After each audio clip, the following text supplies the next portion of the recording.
I'm just gonna dive right in. Um, we're talking about identity. I looked up to get us a real definition of what identity means. And according to Webster, identity is the characteristics or qualities or traits determining who or what a person or thing is. The characteristics, qualities, or traits determining who or what a person or thing is. So I wanted to share just a little bit about me. I grew up in Irving, Texas, which is a suburb of Dallas. Grew up in a very working class family. I discovered theater in middle school. I actually took my first theater class in the 7th grade because I was really shy and wanted to learn how to talk to people. All of the adults I knew as I reached graduation were discouraging me from pursuing a career in theater. So I actually sort of tabled that. And I went to University of North Texas for my first 2 years of college, just sort of taking general classes, and was miserable because I really missed theater and felt like that was my calling. So unbeknownst to my parents, I booked a ticket to Chicago and flew and auditioned for all the schools nationally. Got into NYU, came home from Chicago and said, I'm moving to New York, much to their shock. So I went to NYU, finished up my degree there, and upon graduation, I realized I didn't want to be an actor. And that was a label, an identity I had carried with me, for so many years. So I kind of dropped that label, and I dropped all artistic labels for a long time. I continued to study theater. I went back and got a master's in performance studies. I was really interested in the idea of community created theater. And I started my master's in performance studies on September 5th, 2001 in New York City. And then a few days later was September 11th. So that was a really interesting moment in my trajectory as a person and an artist living in New York City at that moment. I continued to sort of work on the periphery of theater for a number of years in New York City. My day job was as a fundraiser. Every once in a while, I would step my toes back in the water and do something more creative. But I sort of left that part of my identity to the side. I just said, okay, I'm a worker bee. I'm gonna do my day job and have my health insurance and make mama proud. In 2012, I moved back to Dallas and worked at Dallas Theater Center here in Dallas. It's our big regional theater, managing education programs. And then in 2014, I left to start Cry Havoc Theater Company. So I say all of this to sort of go to the point of identity. There are some parts of my identity I've always claimed, like being a woman, but even that concept of femininity has evolved for me over the years. And then there are parts of my identity that it's taken me a number of years to really claim. I didn't always claim words like creative or artist as part of my identity. And I've thought a lot about that, especially in preparing for this talk. Why is that? I struggled a lot, I think, and I suspect that other creatives feel the same way. I struggled a lot with who has the right to identify themselves as an artist. Is it the people who are making a living solely doing art? Is it, what about the mom who is at home and she writes short stories for her kids? Is she an artist? Is a college professor who is mostly in the classroom but occasionally exhibits in the tiny gallery at the college, is he or she an artist? Is an actor who works by day as a waiter and then occasionally gets to perform in the evenings for very little money, is he or she an artist? So I really struggled for a long time to embrace the word artist as part of my identity. I want to talk a little bit about Cry Havoc for those who don't know who we are. So I started Cry Havoc in 2014. We did our first show in 2015. And when I started Cry Havoc, it was, there were two things that I really wanted. There were not a lot of options in Dallas where young people could do theater without having to pay to be a part of it. Everything in Dallas was pay to play. So, you know, you would, as a parent, pay $50 for your kid to audition to be in a show. And then if they were cast, you know, you'd pay another $300 to $700 for them to appear on stage. So that was the bulk of what was in the market. So one thing that I was adamant about when I started Cry Havoc was that it was going to be free for kids, period. And then the other was that as part of our identity as a company, we were really going to be pushing buttons. We were not going to do another version of Annie or Seuss the Musical or Shrek or any of that. We were going to do contemporary work, and that did not necessarily mean creating new work, although that's sort of how we've evolved over time. The focus initially when we started was all about the teenagers and giving them a space to create, and we didn't really think about our audiences as a core constituency for us. Our first show in the summer of 2015 was inspired by the novel The Outsiders. It was called The Outsiders Project, and we cast kids from all over Dallas. And if you're not familiar with the novel, it's you know, about teenagers and gangs. So we cast a number of students who had family members who were involved in gangs, and then we cast kids from other parts of town who go to private schools. So that was our first foray into this space. Then we did another show called Shut Up and Listen, which was all about teenage angst. And then in the summer of 2016, we did our, at this point, our only show that was written by someone else, and that was Naomi Azuka's Good Kids.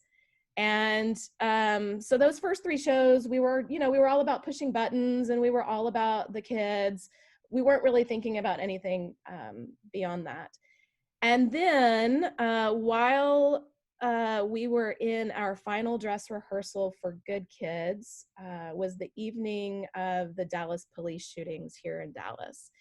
And I always say the Dallas police shootings did not happen in a vacuum. They were in the midst of a summer where the entire nation was grappling with the shootings of unarmed Black men by police officers. So the day after that shooting, I went in to the rehearsal room and sort of took everybody's temperature and what were the teenagers thinking. And a lot of emotions came up. So we decided to do our first verbatim theater piece. Verbatim theater is theater that is created from people's actual words. So we set out to create what became our show, Shots Fired. We brought in police officers, first responders, activists, all kinds of folks from the Dallas area and interviewed them and then pieced together a show based on their words. And I'm going to come back to that in a second. Why does theater matter? Why does live performance matter? I wanted to share with you just a couple of studies that I go to time and again when talking about theater. One is a Washington Post article, came out last year. It really made the rounds. You probably saw it. It was based on the work of several neuroscientists who study art and emotion. And they determined that we as people crave social connection. I'm sure that's not surprising to all of us now that we're in lockdown and how we miss things. But we crave social connection. We crave sharing emotions with people. We crave narratives. We learn from stories and experience things viscerally from a safe distance when we're watching performance on stage. They did these cool tests where they put sensors on people, and when watching a live performance, they found that the brain was really stimulated by things that were happening around. Body language, facial expression, gestures, all of that happening on stage. they also found that people's emotions were tied to what they were seeing on stage. So, you know, when a dancer, they used dance as a base, and they talked about when the dancer leaps up, they found that people's emotions were impacted by that. Another study that I also cite, it's a much smaller sample, so it doesn't get used a lot, but the University College of London last year put heart rate monitors on some audience members and had them watch a performance of Dreamgirls. And what they found is that their heart rates synced up. Their heart rate sped up and slowed down in sync as what they were watching happened. And that synchronicity continued even after the first act. As audience members were interacting, their heart rate stayed in sync. So I find that really moving and interesting when I talk about theater. And then the last is a report that came out of the University of Arkansas. They looked at, they used teenagers as sort of the audience base, but they have expanded it to mean other audiences. That when we go to live theater, it increases our empathy and broadens our perspectives. So they found that teenagers going and seeing live performance experienced things and felt things and had more empathy than they did before seeing that performance. And they did a test. Seeing a movie did not have that same result on the teenagers. So I want to come back to talking about Shots Fired. So that show was a turning point for us. We put that show up in a very small theater here in Dallas with 65 seats. It ran for 2 weekends. And on the second weekend, we had 120 people a night showing up and paying just to stand around the perimeter of the room. We do talkbacks after all of our shows. And for that particular performance, virtually everyone stayed to engage in the conversation. And I think that ties to the studies I just talked about. People crave connection. People crave this shared experience with one another. And so after Shots Fired, our identity really shifted as an organization. Our focus became not just about serving teenagers, but serving the broader Dallas community and giving teens an opportunity to engage with them in a much bigger way. So we now do one verbatim piece a year. We did, in 2018, we did a show called Babel. It was about guns in America. And for that, the teenagers and I traveled to Newtown, Connecticut, where we interviewed families who had lost children in the Sandy Hook school shooting. We then went to Washington, D.C. and interviewed some senators and people from think tanks. And then we all joined the NRA and went to the NRA convention. And we did all those interviews and we put that up on stage. Last year we did a show called Crossing the Line. It was about the situation happening at the southern border. For that, the ACLU of Texas really opened a lot of doors for us. We went down to the border. We interviewed ICE agents. We interviewed migrants waiting in Mexico, waiting to come across. We volunteered at Catholic Charities Respite Center. We went on water drops out in the desert. We also had the opportunity to interact with teenagers from a detention center, which most people don't have the opportunity to do. So our identity now encompasses, we do 3 shows a year, but one of them is always a deep dive into a hot button topic. And we really look at our impact on audiences as a key part of our identity. This past summer, we actually did our own survey of audiences who saw Crossing the Line, which was the show about immigration. Of the 1,000 people that saw the show, 107 completed a post-show survey for us, which is actually a pretty high number to voluntarily fill out a survey. And what we found, we asked them, one of the questions we asked was, if after seeing our show, they were willing to engage in conversations about immigration with people whose opinions were different from their own. So people who they knew they would not necessarily agree with. 96% said after seeing our show, they were willing to engage in those conversations with people who they knew they wouldn't agree with. And 60% agreed with that statement to a great or very great degree. So at this point, Cry Havoc's identity is now very much tied up with concepts like instigating, curating difficult conversations, giving teenagers the space to challenge the adult perspective on big issues, creating space for empathy. So that's very much about who we are. And now we're in the midst of a shutdown. So not only are individuals and organizations having to sort of think about identity, this is really impacting theaters and other performing arts organizations. We rely on face-to-face, in-person interaction to create pieces of art. We also rely on interaction with audiences to experience that art. The audience is very much a part of that theater making for us. So the whole field of theater and performing arts is really at a moment of crisis. You know, how do we do our work if we can't all be in the same space together? What happens if this shutdown goes on for months on end? What happens if, you know, the shutdowns are lifted only to happen again next fall when this thing reemerges?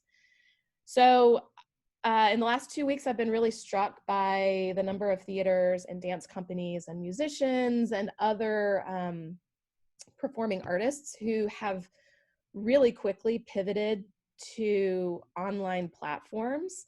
It's sometimes very funny to see theater people try to navigate things like Slack and Zoom and all of that. Some organizations like the Metropolitan Opera already had really high quality video of their productions, and so they've been able to push out content pretty seamlessly.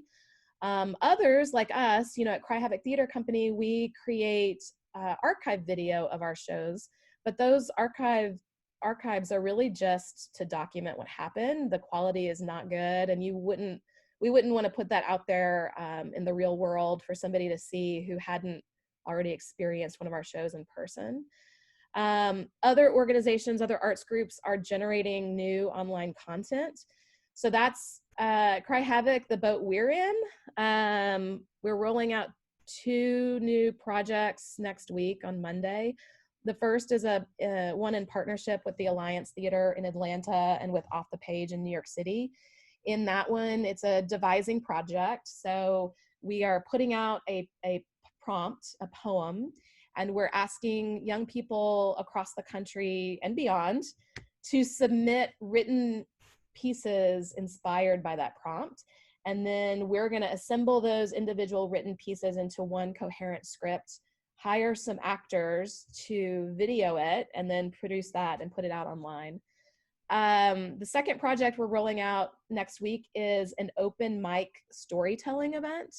So the idea is that each week we'll put out 3 words, and we will invite youth and those who are young at heart, so that means adults as well, youth and young at heart, to write up to 2 minutes worth of a story, a monologue, a spoken word, a poem, a song, whatever. And then we're going to have a live event every Monday evening where those things get shared online.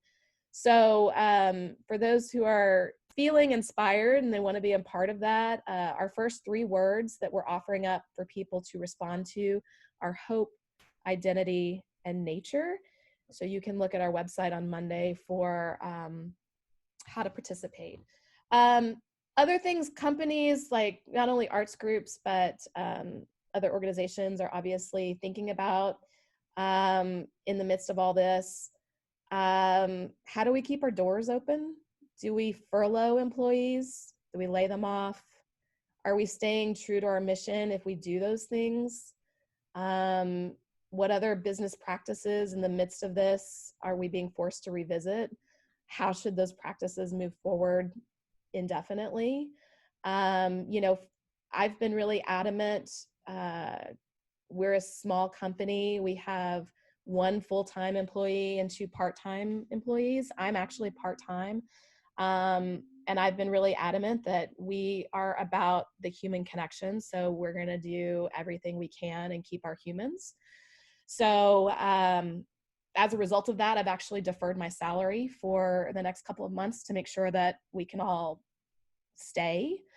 I've also seen other organizations doing similar things.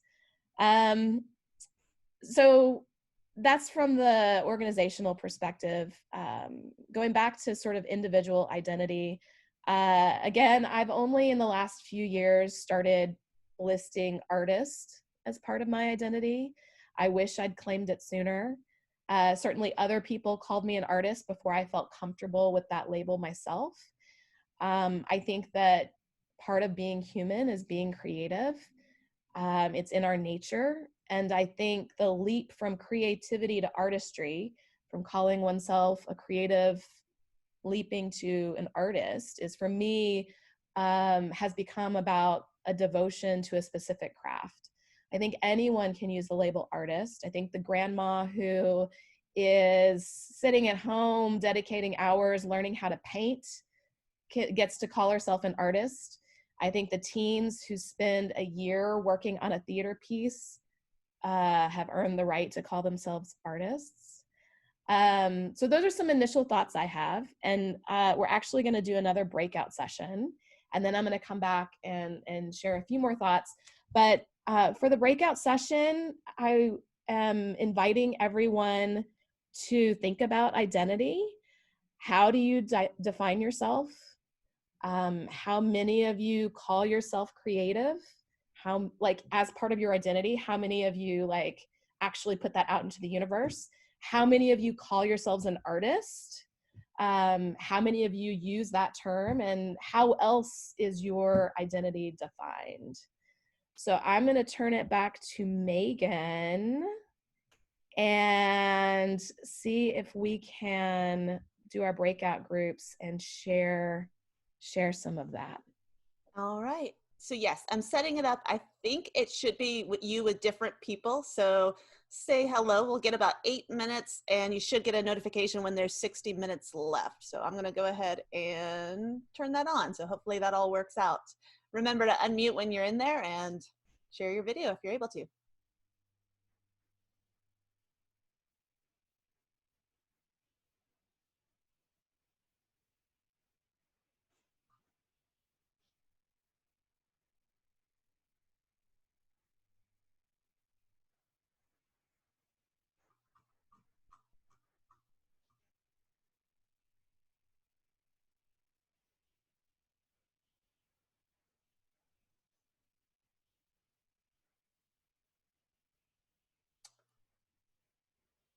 I think sometimes you get a little window saying, would you like to join? And you have to click join. Is that your experience? I had that, but I was the only person in there.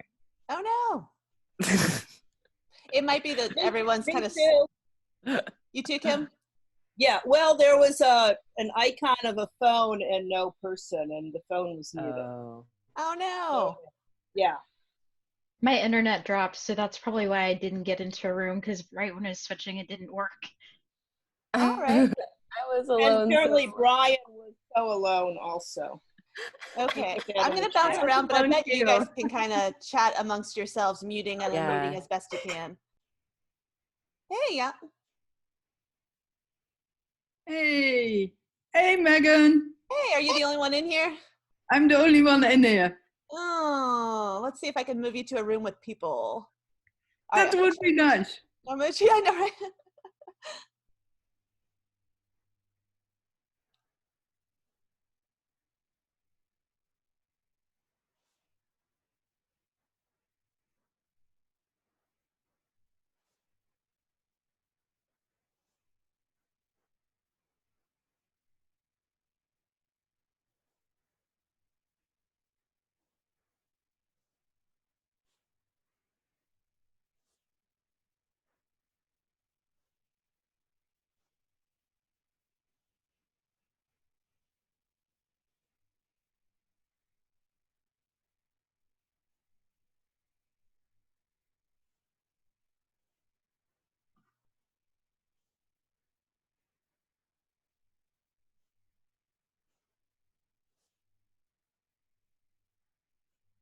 to be true. Like a lot of people feel hesitant to like grant themselves the opportunity to even call themselves artists, because it's like this fear that I think people hold themselves back from like granting them the opportunity to just share their voice, you know?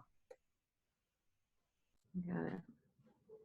Such a valuable and helpful book. I love that book. Yeah. I'm still reading it. Yeah.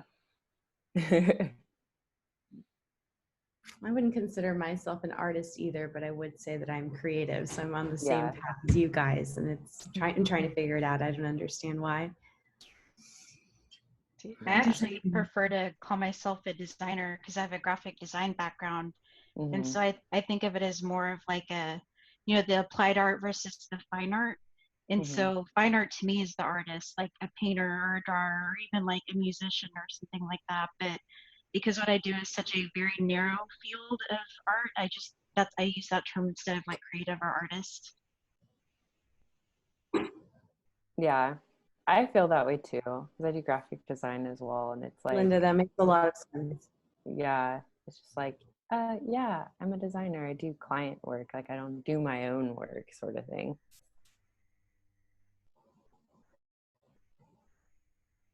Anyone else in here? I know there's 30 people in here. Yes, I'm here, and I pretty much agree with what everyone said. I think to be an artist requires a certain level of skill that I don't claim.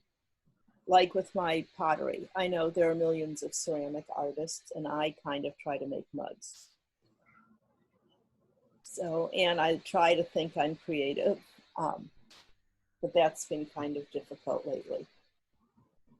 Oh, you are totally creative, Kim. Yeah. Thanks, you guys. But yeah, artists, that's those other people who are very talented. Also, I think artists my perception might have to do with an innate talent, not a learned craft, which I don't know where that came from. But that's interesting, because I have that too. Yeah. I do that too. I feel like being an artist has so much to do with cultivating your voice, and everybody has it. And it's like, we could all do that. Like, we could all probably call ourselves artists right now, because everyone has like a life experience and perspective. But I think we're hesitant to like put it out there and really be like, yeah, this is my voice. This is what matters to me. Like, this is like the stuff I make from my brain. Because it's like, once you put it out there, then you're giving other people the opportunity to be like, I don't like that. And so then you're like, oh no, maybe I don't really know what I'm doing. You know, I think that's kind of where some of my fear comes from. So I don't know. You also get the opportunity to say that you're great, you know, you're doing fantastic stuff. Keep it up. Mm-hmm. That's true. But isn't that crazy how like a negative comment sticks with us like so much harder than a positive one? Yes. Hey, I think all the breakout rooms are wrapping up and people are coming back. So I'll probably mute everyone, but apologies, because that one seemed to be a little clunky where it was placing people at different times. So people thought they were alone and then they left, and then other people left and then new people came. So anyway, just a little bit of a cluster there. Sorry about that. So fine. There you go, Mara. Okay, no, as people pop back in, let me see if I can also get over to the chat. I'm wondering if people can raise their hand and share, maybe we'll just share a few words, phrases people use to identify themselves with. So if you're willing to share, if you could use the hand raise function. Oh, Connor, unmute. Okay. Yeah, share with us. Yeah, I think growing up, I used the term artist a lot because I always liked to draw, but as an adult, I feel like I am drawn towards the term maker, just because of how broad it can be and how it can be building or making anything. And it's not always, this is fine art or this is construction or whatever. I feel like it can cover a lot of bases. Mm-hmm. Cool. Thank you. Thanks for sharing. Yeah. I'm going to go to Lisbeth. I I have a hard time with the word artist. I was telling the people in my breakout session, it feels to me like more serious is not the right word, but I tend to use the word creative because I feel like it's a little more all-encompassing. I was a music major, and like it's another one of those majors. People are like, well, you're not going to make any money, and I realized like after I got the degree, I didn't want to do like classical performance, and I didn't want to teach forever, so I ended up like learning videography, photography, graphic design, other things that could supplement the music and help support it, because I didn't want to do those more traditional things. And so using the word artist for all of it was like, especially with the things that are more self-taught, it's like, oh, can I use this for myself? And I know I can. And I think that the work that I do is art, but it's never the first instinct to use it for myself. Yeah, I understand. Thank you for sharing. If anybody else wants to share some of the words, either you can click the raise hand function, or some people are putting them in chat. James Cross currently identifying with the term quarantined. And then Megan, I love, yeah, artist in residence. Anyone else want to share some of the words that they are using at this moment to identify themselves? Helper. That's a great one. Okay. Oh, oh, they're all popping up. Everybody can see these. Unmotivated, storyteller, designer. Yeah, those are all awesome. Creative problem solver, a guide. I love all of that. So just, I wanted to share a few closing thoughts, and then we're going to wrap this up. But here are some things I'm thinking about when I think about identity. And this is me personally. So when I started Cry Havoc, I said I would do this for 10 years, and we're now at year 6. So while the 10 years isn't a hard and fast deadline for me, I am beginning to think about how my identity is wrapped up with this organization, and how am I defining myself beyond that company. I was saying in my breakout session, I'm a workaholic. So many other pieces of my identity haven't necessarily been given a lot of attention in the last few years. So more recently, I've started using other labels to identify myself, and those include the word playwright. I am also starting to pay attention to other parts of me. I am the mother to a 3-year-old. My daughter was born via emergency C-section, and I was back in the rehearsal room the following week. In her 3.5 years on this planet, I've missed a lot of bedtimes. So even before this shutdown, after we did the last show that closed last summer, I had decided that I would never do an evening rehearsal schedule again, that I was really going to focus on highlighting that part of my identity and spending time embracing it. So other things I've been thinking about for the last couple of weeks, I don't know if you guys saw, there's a really great article from Harvard Business Review that's making the rounds, and it has to do with grief and how we're all collectively experiencing some sense of grief in the midst of this.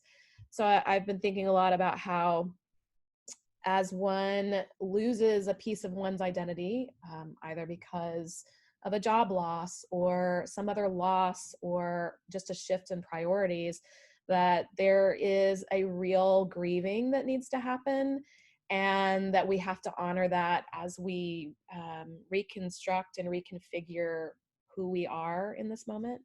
Other things I've been thinking about, this moment on this planet, everyone is, I think, collectively thinking about who we are individually and as a humankind. In some ways, we've all seen the memes circling the social media.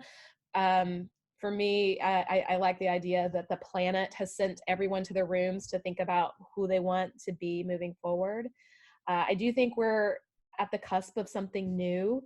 I'm an optimist by nature, so I actually am embracing this moment of sitting at home as an opportunity to think about my identity and how I redefine myself.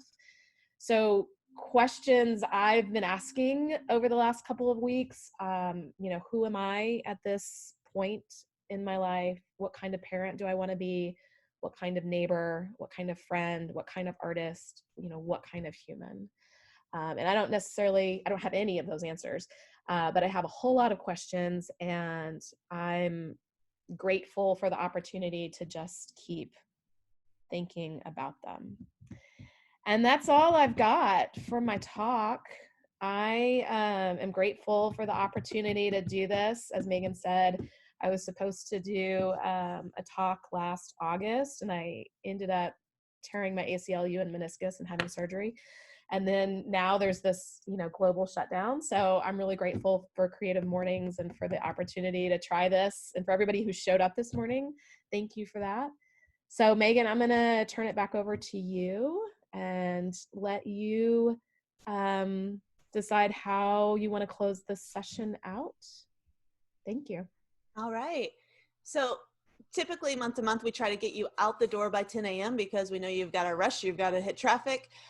So I don't think we have to have quite as hard of a stop today, although I know some of you probably have other Zoom meetings and calls and things you need to take care of. I want to make sure we have time for a Q&A. If there are still additional questions, go ahead and type them in the chat box or use the hand icon on the participants panel, or just viciously flag us down, and I think someone will let us know that you are wanting to speak. Even if you don't have a question, if you just want to kind of drop a comment about what you're thinking, kind of like the check-in again, where it's now 9:51 if you're in our time zone. How are you feeling now? Maybe it's completely different than where you were an hour ago. Open to all of these things. And we also have Ireland posed to do another song, but I see, I don't know your name, Anil? Yep. All right, Anil. Hey, just wanted to know, how young do you take your people, and where are you located? Hey, that's great. Great question. We're in Dallas, and we have been working with high school students for the last 6 years. The intention has always been to expand that age range. And so these programs that we're rolling out online are an opportunity to do that. And so hopefully when we're, back in action, there will be live opportunities for us to expand programming. But up to this point, it's been high school students in Dallas. Awesome. Thanks. Thank you. Anybody else? Getting a lot of beautiful comments. Thank you guys for all of those. Are there volunteers? Yeah, sorry, go ahead. Question. I was super interested in the work that you guys were, or maybe you currently are working on, about climate change. I know you had a trip planned to Seattle to interview some experts. Yeah. What is the status of that? Yeah, I forgot to mention all that. So we're doing another Verbatim piece, and it's all about climate change, and specifically climate grief, and how we, our relationship to nature, and what happens when that relationship becomes disrupted. So we started working on that show in February. We started doing interviews, and we were supposed to travel to Seattle last week for spring break. That obviously didn't happen. We're continuing to do video interviews across the country. So the teens and I are meeting up weekly, and we're interviewing people across the country around climate change. And it is a very, very weird moment to be working on a show about climate change in the midst of this shutdown. You know, it's a strange world. It's a strange world, and it's interesting to be creating this at this moment. Needless to say, COVID-19 will play a big role in our show. Our show is scheduled to open in July. If for whatever reason we are not able to safely rehearse, or the world is such that we are not able to perform in July, that show is going to be bumped to next season. We are committed to producing and performing it. At that point, the script will be done by the end of May. We were supposed to have a live reading of the script May 31st at the Dallas Museum of Art.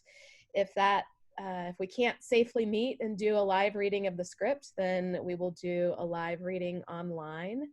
But yeah, so thanks for asking. Yeah, and one question I see in the chat is how to support you. And I see that somebody has posted a link to the Cry Havoc website. Thank you. I mean, I'm grateful for that. And we all know that in these moments, the organizations that see the biggest hits are arts organizations, because everybody wants to take care of the immediate needs, right? They want to help people who are struggling with homelessness. They want to help people who have lost their jobs, and those are very immediate needs.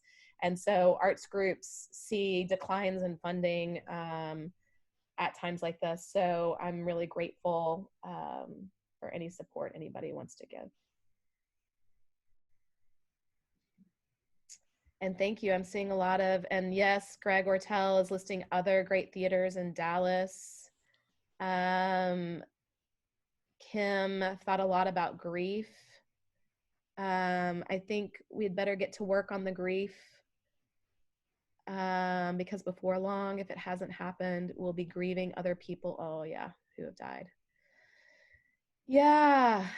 Grief is a big piece of what we're working on for our next show, and grieving life as we've, known it, because even once we're through this, I think that life as we've known it is going to shift in one way or another. And how do we make sense of that, and how do we move forward from that?